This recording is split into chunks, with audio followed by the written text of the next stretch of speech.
Hello বন্ধুরা, ভীষণ ঘুম পাচ্ছে। আজকে অনেকটা সকালে উঠেছি জানো।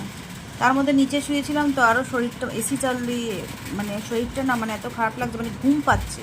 মানে মানে পর্যাপ্ত ঘুমটা না হলে যেরকম শরীরটা ম্যাচ ম্যাচ করে সেরকম। তো মা কালকে এসছে, মার শরীরটা হঠাৎ করে ভীষণ খারাপ হয়েছে। খারাপ হয়েছে, ওখানেই ডাক্তার দেখিয়েছি আমার বর। তো দেখানোর পর আলট্রাসোনোগ্রাফি করতে দিয়েছে। বারবার তো আর দক্ষিণেশ্বরে ছুটে ছুটে যাওয়া সম্ভব না। আমার বাড়ি হচ্ছে দমদম। দমদম থেকে দক্ষিণেশ্বর বেশি দূরত্ব নয়, কিন্তু মানে শরীর খারাপ মানুষের যখন রোগ হয় না, তখন সামান্য মানে বাড়ি কী বলবো 2-5 মিনিটও অনেক সেই শরীর খারাপের সময়টা। তো যাই হোক, মাকে নিয়ে এসছে। মা আবার বিকেলে চলে যাবে, কারণ বাড়িতে বোন একা আছে, বোনের বাচ্চা হবে। তো মায়ের কাছেই আছে, সামনের মাসে বাচ্চা হবে।